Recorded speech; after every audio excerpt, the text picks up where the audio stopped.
So here's my half pineapple. There's the leaves there sort of go in the top. This is just like a format I've used to cut out underneath to save plastic. It will require infills, same on here. I might make this a little bit bigger actually to reduce the amount of plastic needed.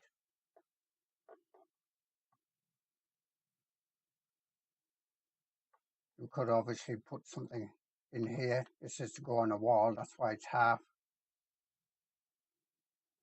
So let's get into OctoPrint and start printing it.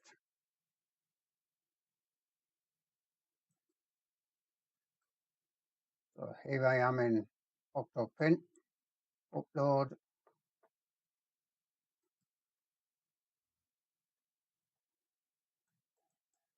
Pineapple's body half, yep.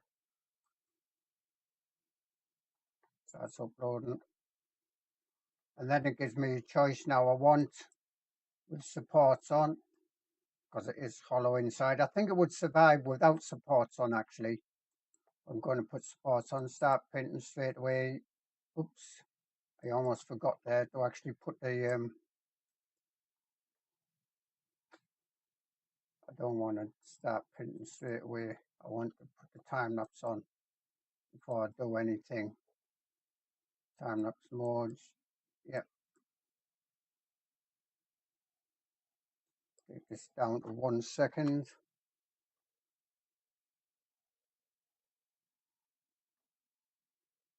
Going to set that as default, save changes. Now I'm going to upload, make sure body half, yep.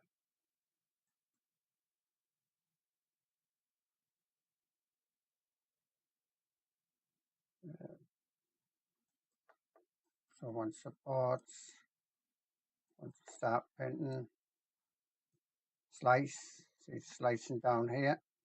It's pretty quick at slicing, not too bad at all. Normally, see something like that and it's still stuck at 0%.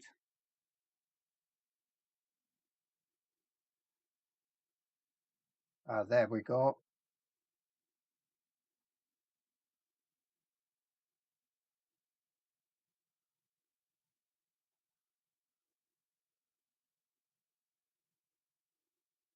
I should have bought a big post roll on there actually. I'll leave that off. I like a big post roll that sort of continues the video after the printer's finished a bit.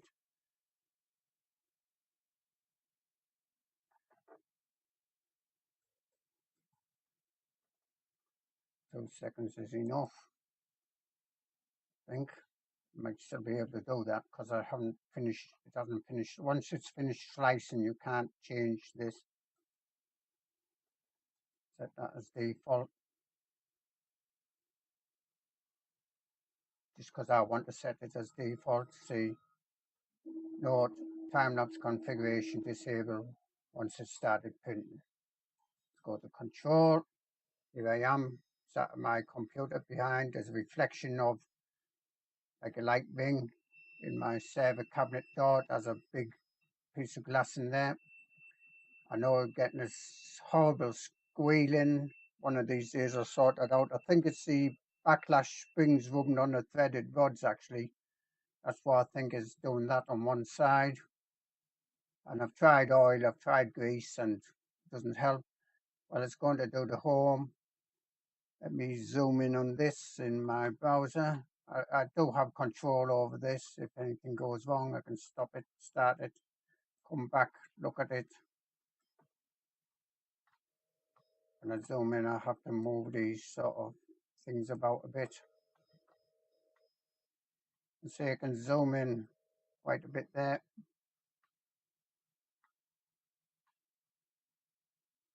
Just going to clean the head.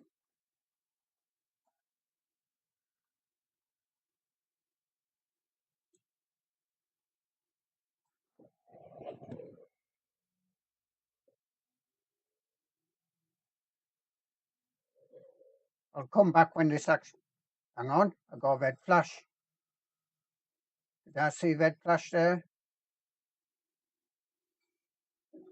I just glanced round and glanced back, and I'm sure I caught a red flash. That's one thing I want to check out for. I was getting an awful lot of red flashings and on the video, and I thought I fixed that. Was that one red flash there? Maybe it was, maybe it wasn't. I don't know. It's doing the auto leveling now. I'll pause this video and I'll come. Well, this is like capturing the screen. I'll pause this. I'll come back when it's actually started printing. Right, it's basically starting to print. The roughness there at the start. I asked for a skate first to get the filament sort of flowing. Printing onto silica glass, which has a good coating of Elmer's glue stick on. Yes, I am getting red flashing, and I was getting an awful lot of this red flashing before. This seems a lot better since is it? There's another red flash. It seems only when the printer's moving, so obviously there's more interference when the printer's moving, more like electronic interference, so to speak. I do have a very long cable going to my Raspberry Pi camera, about 5 meters, which I've tried to, well, I did cover in aluminium foil with cling film around it. I'll put a link about that down here. Yes, it's still red flashing, but nowhere near as bad as what it was. And I did not earth that. I did not earth that sort of aluminium foil. So it might actually need this, it might actually need the earth putting on the aluminium foil.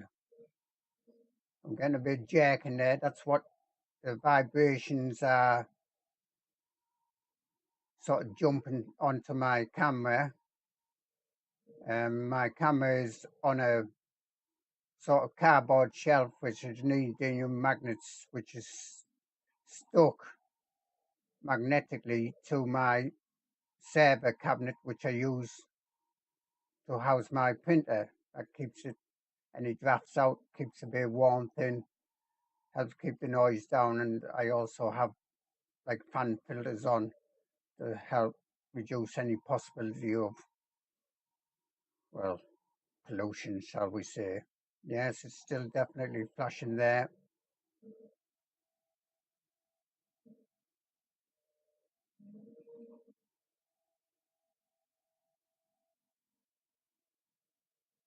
I have got this on time lapse. I think this is about a 4.5 hour print. Might see, I think OctoPrint has tried to estimate it. I know Kamera does. Yeah, it's not sticking as well as what I would like under the bed. This Elmer's glue stick I've got on has been used about 7 times. So possibly I'll have to replace it. I'll take a risk, keep it going a little bit. I'll let you watch the beginning of this, and then I'll come back in about half an hour when it should be making good progress. Let's just watch this a bit.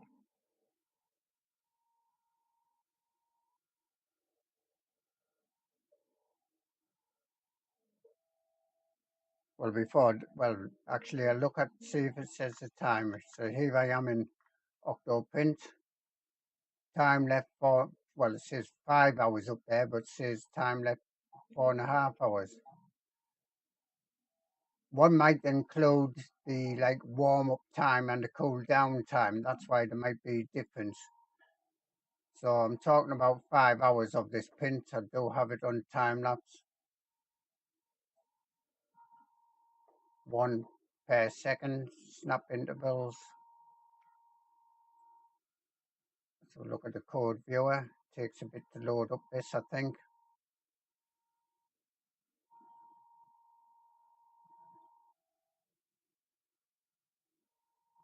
There we are.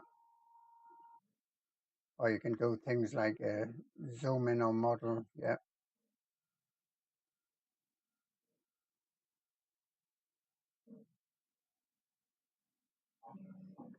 Do next and previous layer won't do that.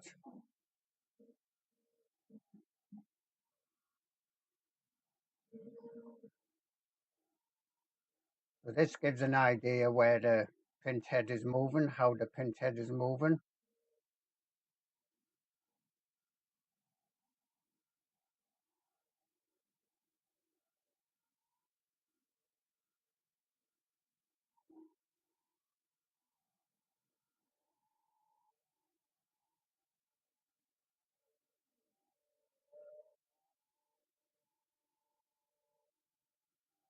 Let's go back to control, which gives me control over things. I can cancel a print, I'm not going to.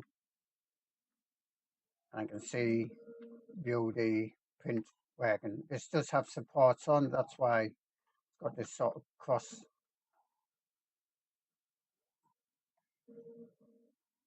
lines here. Those are supports. Right, I'll pause this video and I'll come back in about half an hour, I think.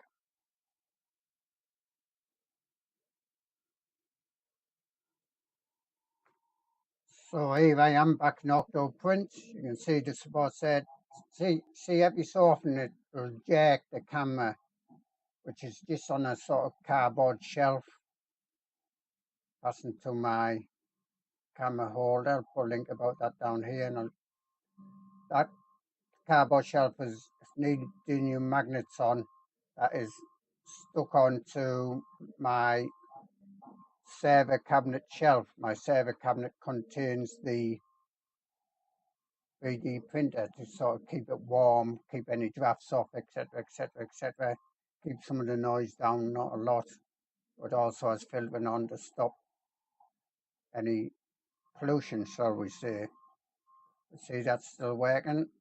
Now, this is about the 5th time I've tried to do this in Windows 10 because it keeps on crashing all the time.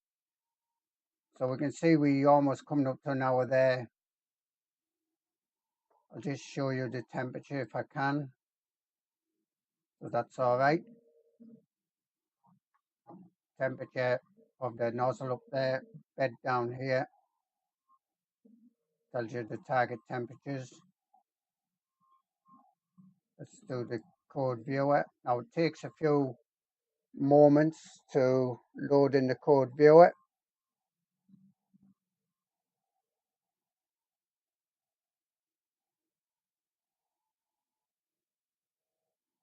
Let you watch your code viewer a bit. I'm not sure what the colors signify on this code viewer. I think that the green is where the head's moving without sort of releasing any plastic.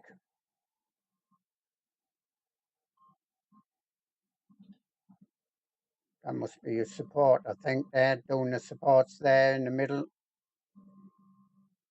Yeah, just quite thin supports.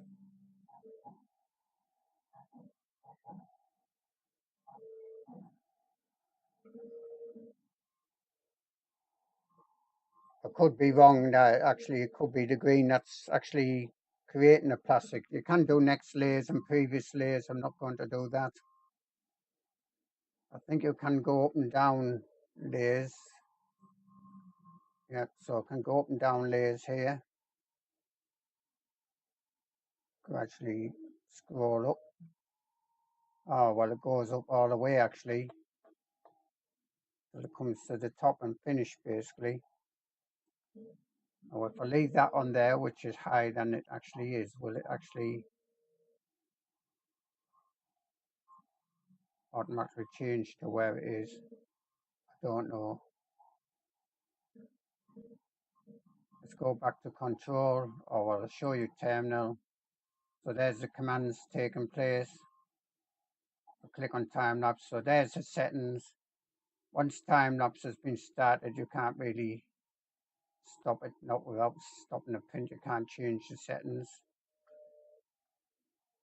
That's a previous one I did. Temperature and back to control.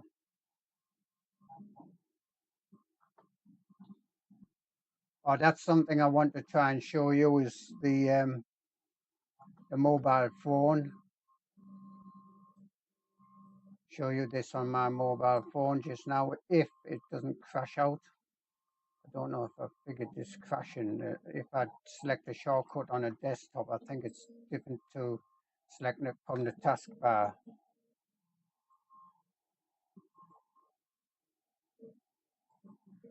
Right, I'll try and show you this print on my mobile phone. I'll have to take my microphone off for this.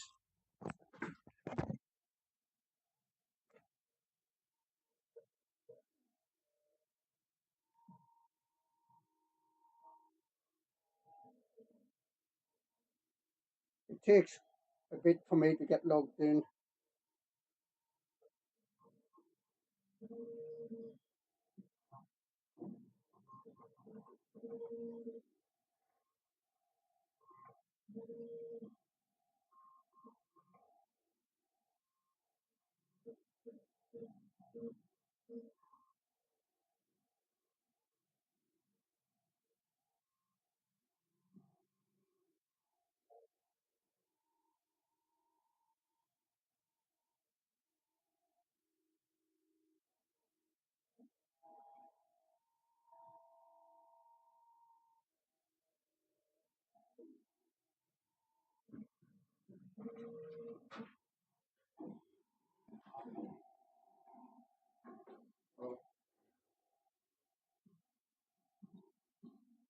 It might not totally focus on this because it is focusing on a print, but there is a print on my mobile phone. I'll pinch and zoom this.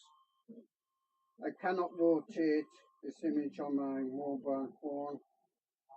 There's a rotation set to be on, but can't rotate this, which is a bit of a disappointment to say the least. So there's pinch and zoom, wait until the head moves out the way. I have to be careful here, don't want to get my hands trapped, obviously. Try this side.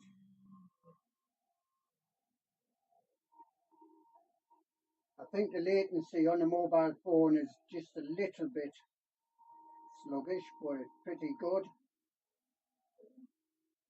And obviously I've got control on my mobile here. So I can watch this remotely on my mobile or anywhere I have internet access, basically. Okay, that's on my mobile there.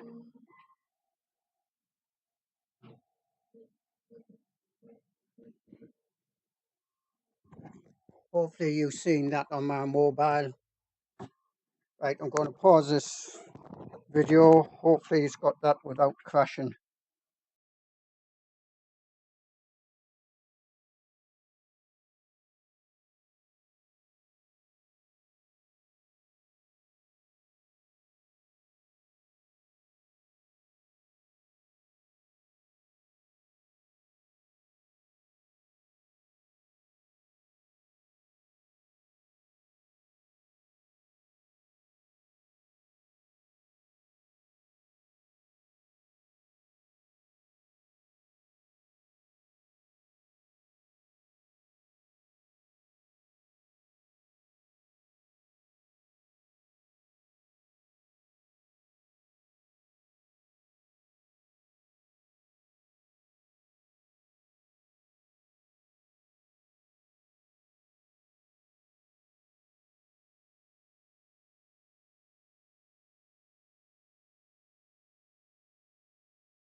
Here we are, finished.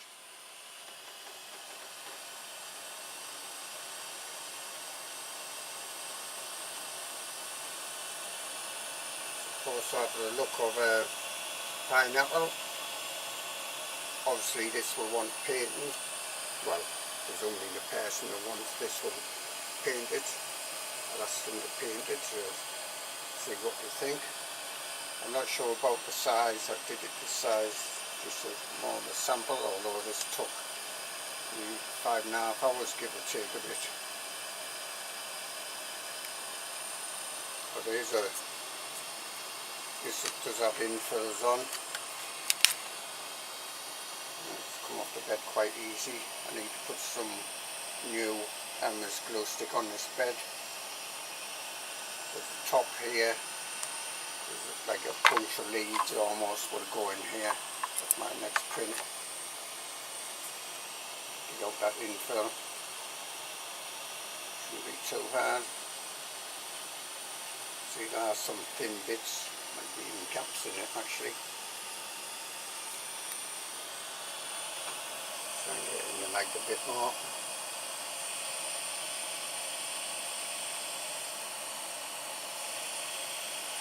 Not too bad. I think it does have a slight bit of curling on it.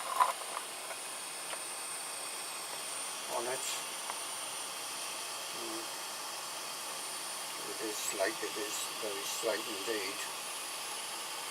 Right, I can print out the sort of skirt on the bed, a bit of the infill there. I'll be cleaning this bed off of the old Elmer's glue stick I have on polycrylic glass. Yes, I know there's a big crack in here. I think I tightened up this nut that holds the glass plate on too tight, and when it heated up it expanded and cracked it, but it doesn't affect the prints. It's very smooth. I can move my finger across it without cutting. I'll wipe this down and put some more Elmer's glue stick on. So I'll show you the camera as it is now in its folder. It does have to be upside down, well in a way hanging down like this, unless you do a flip option, which is available in OctoPrint, and there is a plugin that will also flip like the camera images. This is the foil, like aluminium foil, which has cling film on round it. That stopped a lot of the red flashes I've got coming over. There was an awful lot of red flashes on this Pi camera. There's a couple of infrared LEDs sort of here, and some sensors to sense the light levels, etc, etc.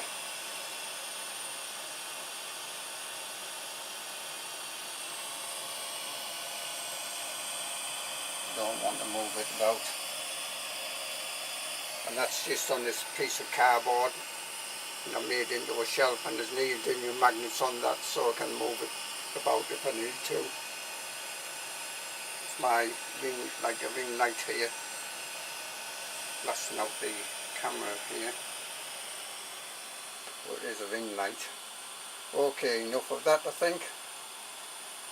Wash this down, put some more Elmer's glue stick on, and that's dry, and then do the leads.